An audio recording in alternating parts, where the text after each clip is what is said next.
नमस्कार दोस्तों, मैं अर्जुन आपका स्वागत करता हूँ स्टडी बाय अर्जुन के यूट्यूब चैनल में। तो दोस्तों, आज की हमारी क्लास है संविधान के स्रोत के बारे में। दोस्तों, आज की हमारी क्लास है। तो दोस्तों, वीडियो को अंत तक जरूर देखना ताकि सभी क्वेश्चन जो है आपको आसानी से याद हो जाएं। साथ ही दोस्तों, अगर आप हमारे चैनल पर पहली बार आए हैं तो हमारे चैनल को भी सब्सक्राइब कर लीजिएगा, साथ ही बेल आइकन को प्रेस कर लीजिएगा ताकि हमारे आने वाले वीडियो का नोटिफिकेशन जो है आप तक पहुँचता रहे। चलिए दोस्तों, वीडियो को स्टार्ट करते हैं। यानी आज की क्लास में हम पढ़ने वाले हैं संविधान के स्रोत के बारे में। तो दोस्तों, यहाँ पे हेडिंग डाल लेंगे संविधान के स्रोत।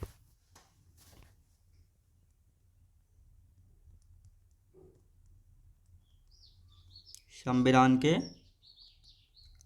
स्रोत। तो दोस्तों, संविधान के स्रोत के बारे में यदि बात करते हैं तो सबसे पहले हम ये जान लेते हैं, कल की क्लास में हम पढ़ रहे थे दोस्तों प्रस्तावना यानी उद्देशिका के बारे में जो है पढ़ रहे थे, जिसके कुछ टॉपिक जो है रह गए थे। पहले उनको कंप्लीट करेंगे और उसके बाद जो हम संविधान के स्रोत के बारे में जो है अच्छे से जानेंगे। तो दोस्तों, हम बात करते हैं अब प्रस्तावना से। प्रस्तावना में जो है दोस्तों कितनी बार संशोधन हुआ था। तो प्रस्तावना की यदि बात की जाए तो प्रस्तावना में एक बार संशोधन किया गया था।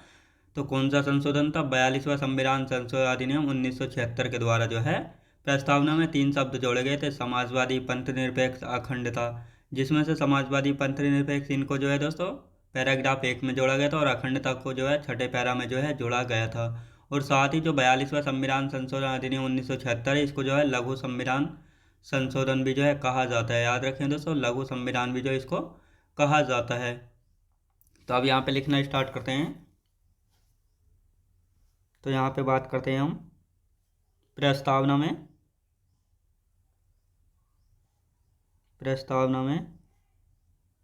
संशोधन। प्रस्तावना में संशोधन एक बार हुआ है। याद रखें दोस्तों, एक बार जो है अभी तक प्रस्तावना में संशोधन जो है हुआ है। और कौन सा संशोधन था? तो लिखेंगे 42वां संविधान संशोधन अधिनियम 1976 के द्वारा 3 शब्द जोड़े गए थे। कौन कौन से 3 शब्द जो है जोड़े गए थे? तो यहाँ पे हम देख लेते हैं, समाजवादी और दोस्तों पंथनिरपेक्ष। और यदि बात करते हैं अखंडता, यानी ये 3 शब्द जो है जोड़े गए थे। जिनमें से बात करते हैं ये पहले पैरा में, यानी जो पैराग्राफ होता है पहले पैरा में जोड़े गए थे। और यदि बात की जाए तो छठे पैरा में जो है अखंडता को जो है जोड़ा गया था। अब दोस्तों, यहाँ पे बात करते हैं, जो ये 42वां संविधान संशोधन है इसको लघु संविधान भी जो है कहा जाता है। क्या? लघु संविधान के नाम से भी जो है जाना जाता है। पूछा जाता है को किस अधिनियम को जो है लघु संविधान के नाम से भी जो है जाना जाता है। तो अब यहाँ पे एक मैप लेंगे ताकि आपको अच्छे से पता लग जाए। तो दोस्तों, हम ये रहा हमारा मैप, आप देख लेते हैं। ये 3 शब्द जो है जोड़े गए थे 42वां संविधान संशोधन 1976 के तहत। तो दोस्तों, ये रहे, ये दोस्तों पहला पैरा। यहाँ पे हम बात करते हैं तो कौन कौन से आपको अच्छे से दिख रहा होगा। ये है समाजवादी और पंथनिरपेक्ष। तो ये पहले पैरा में जो है जोड़े गए हैं। याद रखें दोस्तों, ये पहले पैरा में जो है जोड़े गए हैं। और यदि बात की जाए तो दूसरा पैरा कहाँ तक है दोस्तों? दूसरे पैरे की यदि बात की जाए और छठा पैरा है ये वाला, यानी ये दो दो लाइनों के जो हैं। तो दोस्तों, इनको जो है पैराग्राफ जो है कहा गया है। क्या कहा गया है? इनको पैराग्राफ जो है कहा गया है। तो इस प्रकार जो है समाजवादी, पंथनिरपेक्ष और अखंडता, तो इनको जो है किस प्रकार जोड़ा गया। और अभी मैंने पिछली क्लास में बताया, हमारी जो प्रस्तावना या उद्देशिका कहाँ से शुरू होती है? हम भारत के लोग। याद रखें दोस्तों, हम भारत के लोग हैं। तो यहाँ से जो है हमारी प्रस्तावना जो है शुरू होती है। ये आपको अच्छे से इसमें मैप में दिखाई दे रहा होगा। तो अब यहाँ पे हम बात करते हैं दोस्तों, प्रस्तावना में कितने प्रकार के न्याय हैं, यानी हमारी प्रस्तावना में जो है कितने प्रकार के न्याय दे रखे हैं। तो प्रस्तावना में ये आपको अच्छे से दिखाई दे रहा होगा, सामाजिक, आर्थिक और राजनीतिक न्याय। तो हमारी प्रस्तावना में जो है 3 प्रकार के आदर्श न्याय जो है दे रखे हैं। और ये तीनों आदर्श न्याय कहाँ से लिए गए? रूस के संविधान से जो है लिए गए। कहाँ से दोस्तों? रूस के संविधान से लिए गए। अब बात आती है प्रस्तावना में कितने प्रकार की स्वतंत्रता है? विचार, अभिव्यक्ति, विश्वास, धर्म, उपासना। याद रखें दोस्तों, इन 5 प्रकार की स्वतंत्रता दी गई है काय में दोस्तों? प्रस्तावना में। और साथ ही दोस्तों, यहाँ पे हम बात करते हैं समानता या समता की यदि बात की जाए तो प्रतिष्ठा, अवसर, इन दोनों की जो है प्रस्तावना में 2 प्रकार की समानता यानी समता का जो है अधिकार है। और साथ ही दोस्तों भाई बंधुत्व की यदि बात की जाए, भाईचारे की यदि बात की जाए तो बंधुत्व बढ़ाने के लिए यानी एक प्रकार की जो है यहाँ पर बात की गई है। याद रखें दोस्तों, यहाँ पर जो है बात की गई। और साथ ही दृढ़ संकल्प होकर अपनी इस संविधान सभा में आज 26 नवंबर 1949 को जो है इसको जो है स्वीकार किया गया था प्रस्तावना के रूप में। याद रखें दोस्तों, यानी जो प्रस्तावना है इसको जो है 26 नवंबर 1949 को जो है स्वीकार किया गया था। और इसको लागू करने की यदि बात की जाए तो इसको लागू कब किया गया था? इसको लागू किया गया था 26 जनवरी 1950 को। तो दोस्तों ये था प्रस्तावना, हमने अब इसमें जाना है। अब इसकी थ्योरी लिख लेते हैं। प्रस्तावना में कितने प्रकार का न्याय है, कितने प्रकार की स्वतंत्रता दी गई है, कितने प्रकार की समता है और कितने प्रकार का भाईचारा है। तो यहाँ पर इनको जो है लिख लेते हैं। तो यहाँ पे हम बात करते हैं दोस्तों प्रस्तावना में न्याय। प्रस्तावना में न्याय, प्रस्तावना में न्याय की यदि बात की जाए 3 प्रकार का न्याय है। कितने प्रकार का? प्रस्तावना में जो है 3 प्रकार का न्याय दे रखा। तो ये कौन कौन से 3 प्रकार हैं? पहला है दोस्तों सामाजिक न्याय। सामाजिक न्याय कौन सा दोस्तों? सामाजिक न्याय। यदि दूसरे की बात करते हैं तो आर्थिक न्याय हो जाता है। आर्थिक न्याय।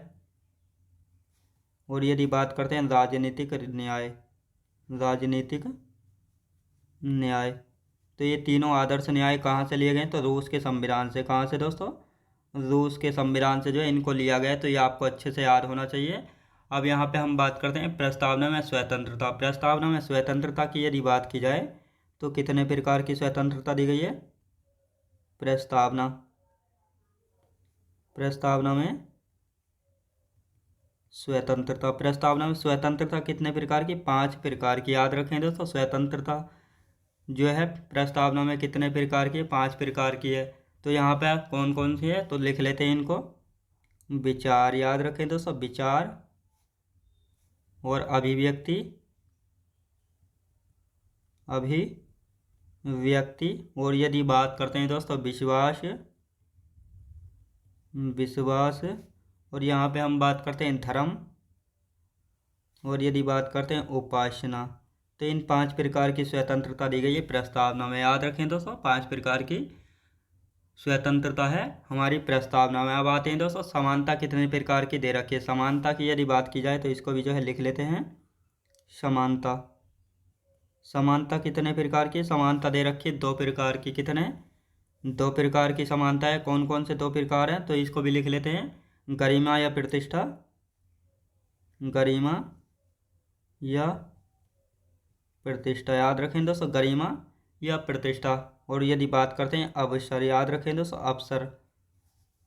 तो ये 2 प्रकार की जो है समानता यानी समता का अधिकार है प्रस्तावना में जो है दिया हुआ। अब आते हैं दोस्तों भाईचारा। भाईचारा कितने प्रकार का? भाईचारा 1 प्रकार का। याद रखें दोस्तों, भाईचारा केवल 1 प्रकार का यानी बंधुत्व। याद रखें दोस्तों, भाईचारा केवल 1 प्रकार का है, बंधुत्व का। याद रखेंगे। तो दोस्तों ये था हमारा प्रस्तावना से यानी प्रियम्बल से संबंधित कुछ पॉइंट रह गए थे। अब इनका एक बार रिवीजन करेंगे। तो यहाँ पर हम बात करते हैं प्रस्तावना में संशोधन। तो दोस्तों प्रस्तावना में जो है अब तक कितनी बार संशोधन किया गया? तो केवल 1 बार जो है प्रस्तावना में अब तक जो है संशोधन किया गया था। और इस संशोधन के द्वारा कौन सा था? 42वां संविधान संशोधन अधिनियम 1976 के तहत जो है हमारी प्रस्तावना में जो है 3 शब्द जोड़े गए थे। कौन कौन से? समाजवादी, पंथनिरपेक्ष और अखंडता। तो ये 3 शब्द जोड़े गए थे 42वां संविधान संशोधन अधिनियम 1976 के तहत। अब ये 3 शब्द कौन कौन से थे? 3 शब्दों की यदि बात की जाए तो समाजवादी, पंथनिरपेक्ष और अखंडता। अब दोस्तों ये ऊपर के जो 2 शब्द हैं इनको जो है पहले पैरा में जोड़ा गया था दोस्तों। ये रहा समाजवादी और ये रहा पंथनिरपेक्ष। और अखंडता की यदि बात की जाए तो इसको छठे पैरा में जोड़ा गया था। तो कहाँ गया दोस्तों? ये रहा अखंडता। तो इसको जो है छठे पैरा में जो है जोड़ा गया था। और साथ ही जो 42वां संविधान संशोधन अधिनियम 1976 है इसको जो है लघु संविधान के नाम से भी जो है जाना जाता है। यहाँ से क्वेश्चन बनता है कि किस संविधान संशोधन को जो है लघु संविधान यानी मिनी कॉन्स्टिट्यूशन कहा जाता है? तो 42वें संविधान संशोधन को कहा जाता है। प्रस्तावना में न्याय की यदि बात की जाए तो 3 प्रकार के न्याय दे रखे हैं प्रस्तावना में। सामाजिक न्याय, आर्थिक न्याय और राजनीतिक न्याय। इन तीनों आदर्श न्याय को जो है कहाँ से लिया गया? रूस के संविधान से। कहाँ से दोस्तों? रूस के संविधान से जो है लिया गया है। और यहाँ पे बात करते हैं प्रस्तावना। प्रस्तावना में स्वतंत्रता कितने प्रकार की है, तो 5 प्रकार की स्वतंत्रता दी हुई है प्रस्तावना में, यानी विचार, अभिव्यक्ति, विश्वास, कर्म और उपासना, यानी इन 5 प्रकार की जो है प्रस्तावना में स्वतंत्रता जो है दी हुई है। और साथ ही प्रस्तावना की यदि बात करते हैं, प्रस्तावना में समानता कितने प्रकार की, 2 प्रकार की, गरिमा या प्रतिष्ठा और अपसर, इन 2 प्रकार की समानता दी हुई है प्रस्तावना में। भाईचारे की यदि बात की जाए तो एक प्रकार का बंधुत्व, याद रखें दोस्तों ये दिया हुआ है। तो जो हमारा प्रस्तावना यानी प्रेम्बल का हमारा टॉपिक था ये कंप्लीट हो चुका है। अब आते हैं दोस्तों संविधान के स्रोत। संविधान के स्रोत की यदि बात की जाए तो यहाँ पे हेडिंग डाल लेते हैं और फिर अच्छे से जो है समझ लेंगे। संविधान, संविधान के स्रोत। तो दोस्तों ये है आज का हमारा टॉपिक, संविधान के स्रोत। ये आज का हमारा टॉपिक हो जाता है संविधान के स्रोत। तो दोस्तों हम यहाँ पे बात करते हैं, यानी संविधान के स्रोत की यदि बात करते हैं तो जो हमारे संविधान निर्माता थे, यानी हमारे भारतीय संविधान निर्माताओं ने जो है लगभग 60 देशों के संविधानों को जो है पढ़ा था, और इनमें से केवल या लगभग 10 देशों को चुना था जिनसे कुछ ना कुछ जो है भारतीय संविधान में जो है शामिल किया गया था। तो कौन कौन से 10 देश थे जिनसे जो है भारतीय संविधान में कुछ ना कुछ जोड़ा गया है, तो जैसे ब्रिटेन, अमेरिका, ऑस्ट्रेलिया, आयरलैंड, रूस, फ्रांस, जापान, कनाडा, दक्षिण अफ्रीका, जर्मनी। तो ये 10 देश ऐसे थे जिनसे जो है भारतीय संविधान में कुछ ना कुछ जोड़ा गया है। और साथ ही दोस्तों भारतीय संविधान का सबसे बड़ा स्रोत किसको माना जाता है, तो भारतीय संविधान का सबसे बड़ा स्रोत जो है भारत शासन अधिनियम 1935 को जो है माना जाता है। किसको दोस्तों, भारत शासन अधिनियम 1935 को माना जाता है। अब इसको जो है भारतीय संविधान का सबसे बड़ा स्रोत क्यों माना जाता है, क्योंकि यहाँ से जो है दोस्तों लगभग 250 अनुच्छेद जो है भारतीय संविधान में जो है शामिल किए गए थे। कितने दोस्तों, 250 अनुच्छेद लगभग जो है यहाँ से शामिल किए गए थे, तो इसलिए इसको भारतीय संविधान का सबसे बड़ा स्रोत जो है माना जाता है। तो दोस्तों अब इसके बारे में यहाँ पे लिख लेते हैं। तो इन सभी पॉइंटों को यहाँ पे लिखना स्टार्ट करते हैं। हमारे भारतीय संविधान निर्माताओं ने, हमारे भारतीय संविधान निर्माताओं ने, हमारे भारतीय संविधान निर्माताओं ने लगभग 60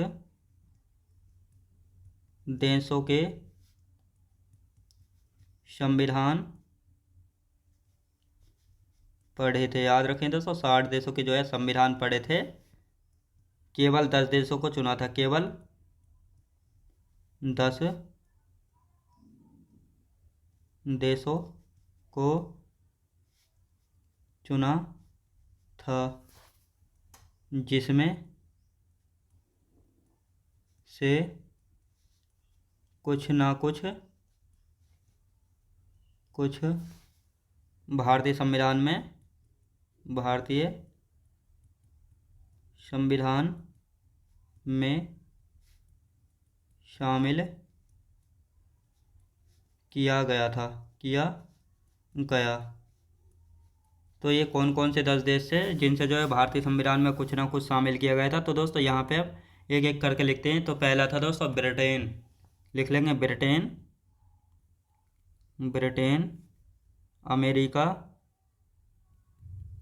अमेरिका हो गया दोस्तों, अमेरिका। और यदि बात करते हैं अमेरिका के बाद ऑस्ट्रेलिया लिख लेते हैं। ऑस्ट्रेलिया के बाद आयरलैंड लिख लेते हैं, आयरलैंड हो जाता है। फिर दोस्तों रूस लिख लेते हैं, रूस। फिर कनाडा लिख लेते हैं, रूस के बाद दोस्तों फ्रांस लिख लेते हैं, जापान,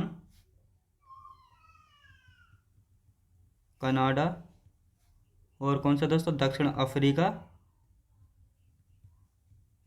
और यदि बात की जाए 10 पर जो है किसको लिखते हैं, 10 पर जो है जर्मनी को लिख लेते हैं। यानी ये 10 देश ऐसे हैं जिनसे जो है भारतीय संविधान में कुछ ना कुछ जो है शामिल किया गया था। अब दोस्तों यहाँ पे हम बात करते हैं भारतीय संविधान का सबसे बड़ा स्रोत किसको माना जाता है। तो लिखेंगे दोस्तों, यहाँ पे हेडिंग लिख लेते हैं, भारतीय संविधान का सबसे बड़ा स्रोत, भारतीय संविधान का जो है दोस्तों सबसे बड़ा स्रोत जो है किसको माना जाता है? तो भारतीय संविधान का सबसे बड़े स्रोत की यदि बात की जाए तो किसको माना जाता है? भारत शासन अधिनियम 1935 को माना जाता है। भारत शासन अधिनियम 1935 को माना जाता है। भारत शासन अधिनियम 1935 को क्यों माना जाता है? यहाँ से लगभग 250 अनुच्छेद यानी आर्टिकल को भारतीय संविधान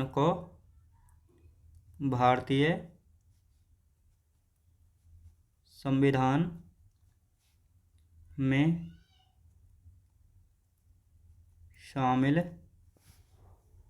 किया गया है। याद रखें दोस्तों, यानी जो भारतीय संविधान संशोधन का सबसे बड़ा स्रोत किसका माना जाता है? भारत शासन अधिनियम को जो है माना जाता है, क्योंकि यहाँ से जो है लगभग 250 आर्टिकल को जो है भारतीय संविधान में जो है शामिल किया गया था। कितने आर्टिकलों को? लगभग 250 आर्टिकलों को जो है शामिल किया गया था। अब बात आती है दोस्तों भारत शासन अधिनियम 1935 से जो है कौन कौन सी व्यवस्थाएं या प्रक्रियाएं जो है ली गई थी, तो इनको भी जो है यहाँ पे लिखना स्टार्ट करते हैं और इसके बाद जो है रिवीजन करेंगे। भारत शासन अधिनियम 1935, इसके द्वारा जो है दोस्तों कौन कौन सी यहाँ पे व्यवस्था यानी प्रक्रियाएं जो हैं ली गई थी, तो उनको एक एक करके यहाँ पे लिखना स्टार्ट करते हैं। तो दोस्तों यहाँ पर बात करते हैं लोक सेवा आयोग। लोक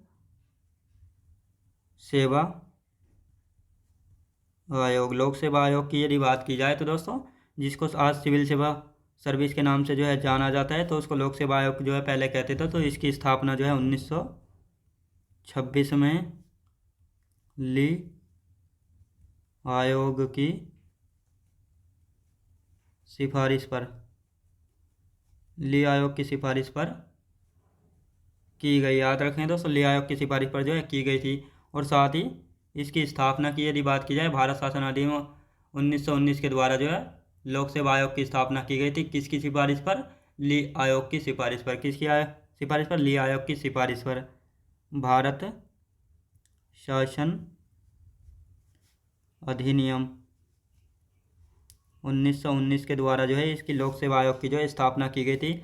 अब ये इसकी स्थापना जो है किसकी सिफारिश पर की गई थी? तो 1926 में एक ली आयोग आया था, तो इसकी सिफारिश पर जो है भारत शासन अधिनियम 1919 के द्वारा जो है लोक सेवा आयोग की जो है स्थापना की गई थी। अब बात आते हैं दोस्तों प्रशासनिक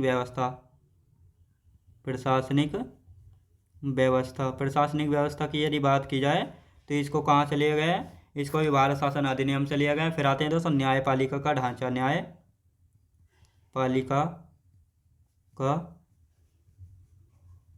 न्यायपालिका का ढांचा कहाँ से लिया गया है इसको? तो इसको लिया गया है दोस्तों भारत शासन अधिनियम से। फिर आते हैं संघीय योजना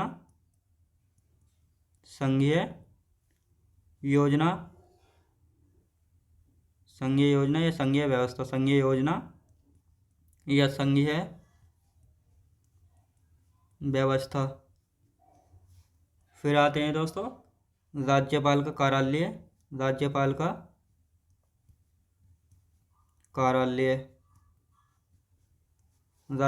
कार्यालय हो गया। फिर आते हैं आपातकाल लगाने की शक्तियाँ।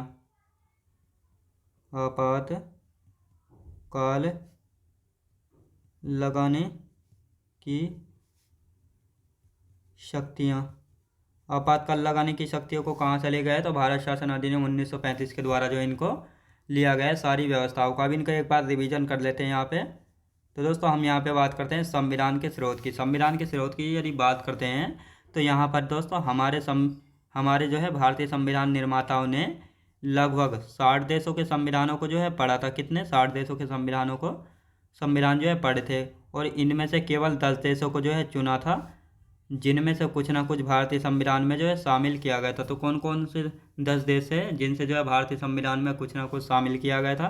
तो जैसे Britain, France, America, Japan, Australia, Canada, Ireland, दक्षिण अफ्रीका रूस और जर्मनी, यानी ये 10 देश ऐसे हैं जिनसे जो है भारतीय संविधान में कुछ ना कुछ जो है शामिल किया गया था। अब आते हैं दोस्तों, भारतीय संविधान का सबसे बड़ा स्रोत जो है किसको माना जाता है? तो भारतीय संविधान का सबसे बड़ा स्रोत भारत शासन अधिनियम 1935 को माना जाता है। अब इसको जो है भारतीय संविधान का सबसे बड़ा स्रोत क्यों माना जाता है? क्योंकि यहाँ से जो है लगभग 250 अनुच्छेद यानी आर्टिकलों को जो है भारतीय संविधान में शामिल किया गया था, तो इसीलिए जो है इसको भारत शासन अधिनियम 1935 को भारतीय संविधान का सबसे बड़ा स्रोत जो है माना जाता है। भारत शासन अधिनियम 1935 से जो है कौन कौन सी व्यवस्थाएं प्रक्रियाएं ली गई हैं? जैसे लोक सेवा आयोग जिसको आज वर्तमान में सिविल सेवा सर्विस के नाम से जो है जाना जाता है, तो इसकी स्थापना जो है भारत शासन अधिनियम 1919 के द्वारा जो है की गई थी। किसकी सिफारिश पर? 1926 में ली आयोग आया था, तो इसकी सिफारिश पर जो है इसकी स्थापना की गई थी। प्रशासनिक व्यवस्था, न्यायपालिका का ढांचा, संघीय योजना या संघीय व्यवस्था, राज्यपाल का कार्यालय, आपातकाल लगाने की शक्तियाँ, तो ये सभी प्रक्रियाएं जो हैं किस अधिनियम के तहत जो है ली गई थी? तो भारत शासन अधिनियम 1935 से जो है इनको लिया गया है। अब दोस्तों यहाँ पे हम हेडिंग डालेंगे ब्रिटेन के संविधान से जो है कौन कौन सी प्रक्रियाएं व्यवस्थाएं ली गई हैं। तो जैसे एकल नागरिकता, यानी भारत में जो एकल नागरिकता की व्यवस्था है इसको ब्रिटेन के संविधान से लिया गया। संसदीय प्रणाली, द्विसदनीय व्यवस्था, विधि का शासन, विधायी प्रक्रिया, विधि निर्माण की प्रक्रिया, एकल न्यायिक प्रक्रिया या व्यवस्था, राष्ट्रपति की औपचारिक प्रधानता, अग्रता ही विजेता है, मंत्री का यानी मंत्री परिषद का निम्न सदन के प्रति सामूहिक उत्तरदायित्व, तो इन सभी को कहाँ से लिया गया? ब्रिटेन के संविधान से जो है लिया गया। तो दोस्तों अब यहाँ पे हेडिंग डाल देते हैं ब्रिटेन का संविधान, यानी अब देख लेते हैं ब्रिटेन से जो है क्या क्या जो है लिया गया है। तो हेडिंग डालेंगे ब्रिटेन का संविधान। ब्रिटेन के संविधान की यदि बात की जाए तो ब्रिटेन के संविधान से जो है कौन कौन सी प्रक्रियाएं व्यवस्थाएं जो हैं ली गई हैं, तो यहाँ पे हम बात करते हैं तो कौन कौन सी प्रक्रियाएं जो हैं ली गई। तो लिखेंगे दोस्तों एकल नागरिकता, यानी जो भारत में एकल नागरिकता प्रणाली है कहाँ से लिया गया है? ब्रिटेन के संविधान से जो है लिया गया है। फिर आते हैं दोस्तों संसदीय प्रणाली, फिर हो जाता है दोस्तों संसदीय प्रणाली हो गया। फिर है दोस्तों द्विसदनीय व्यवस्था, द्विसदनीय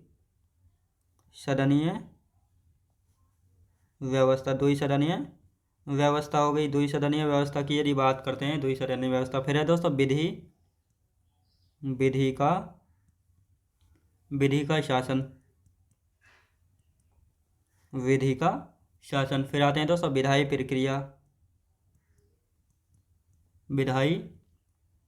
प्रक्रिया क्या हो जाता है दोस्तों? फिर आ जाता है विधायी प्रक्रिया। और इसके बाद क्या आता है? इसके बाद आता है दोस्तों विधि निर्माण की प्रक्रिया, विधि निर्माण की प्रक्रिया। फिर हो जाता है दोस्तों विधि निर्माण की प्रक्रिया हो जाता है। फिर आते हैं दोस्तों एकल न्यायिक प्रक्रिया या व्यवस्था, एकल न्यायिक प्रक्रिया या व्यवस्था,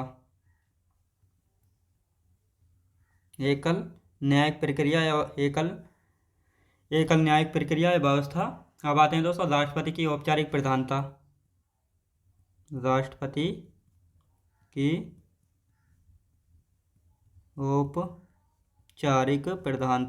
की औपचारिक प्रधानता की बात की जाती है। अब यहाँ पे हम बात करते हैं अग्रता ही विजेता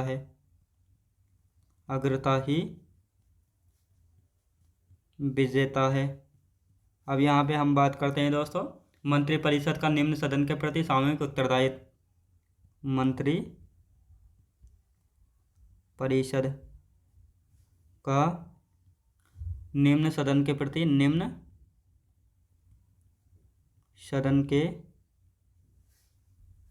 सामूहिक उत्तरदायित्व